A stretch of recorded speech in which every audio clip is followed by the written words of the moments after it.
We are the O'Neill School's 2020 Global Challenge team, and we address the issue of global infectious diseases this semester. We would like to talk about the actions we took to affect global infectious diseases on a local and global scale, and this discussion will be wrapping up our semester before our final project. Anyone would like to start the discussion? I will start it with our global scale plans. So if we had unlimited funding, this is what we would like to do as far as affecting other countries. We think it would be a good idea to open local clinics with highly trained personnel employed by the government, and that would reduce some corruption as far as sending aid supplies and medicine to the clinics.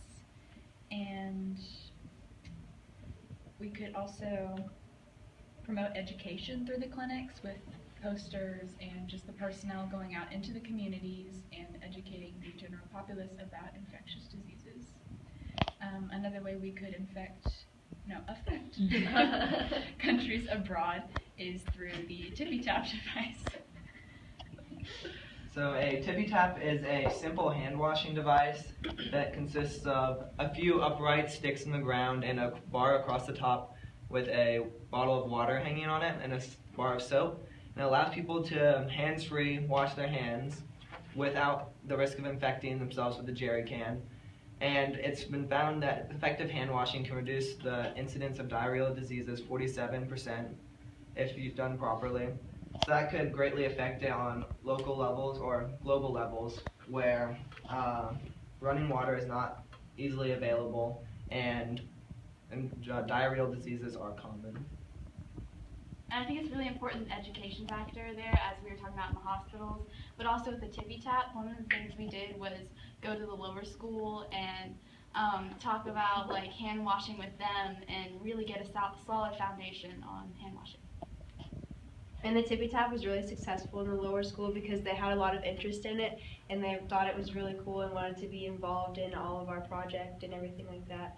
And it really raised awareness on washing hands and how important it is for infectious diseases on a local scale and also globally. Well, this year there's been a really bad strain of the flu going around, especially within schools because kids are in constant contact with each other and just surfaces that might have germs on them. So spreading hand washing awareness through the lower school and also in the high school was very important in cutting down the amount of students who caught the flu. And another way that we are spreading awareness of hand washing and the stopping of global infectious diseases would be through the creation of our Weebly, and it is something that we can all access on the computer and look at what we've done and read some research that we've made about the prevention of global infectious diseases in our own community and in other communities.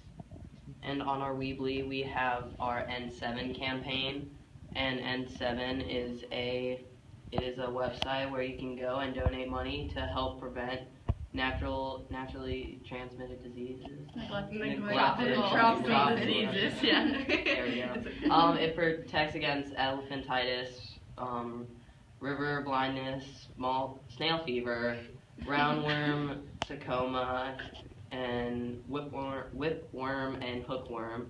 And we had a bake sale for 50 cents you could buy brownies and cookies, and that 50 cents protects one child for a whole year. And I think that really opened people's eyes into seeing that just 50 cents, nothing big, just to get the vaccines. It's really just the transportation. It's not necessarily the cost of the actual vaccine.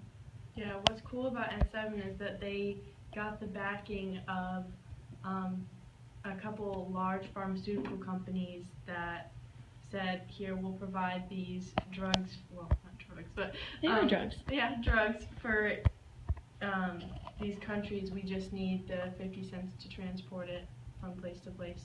And that is pretty cool that was the only thing that they ran into and that they were willing to donate those to stop this. And especially for communities like ours where 50 cents isn't really a lot, went a long way for them. And if we implemented the construction of the local clinics, it would help the transportation and even more, because you could bring the medicines directly to the communities. And it's kind of interesting because it's not necessarily the price of the vaccines. It's what most people like think. It's like, oh, it must be the cost of the vaccines, but it's not. It's really just the transportation and getting it there and providing the education.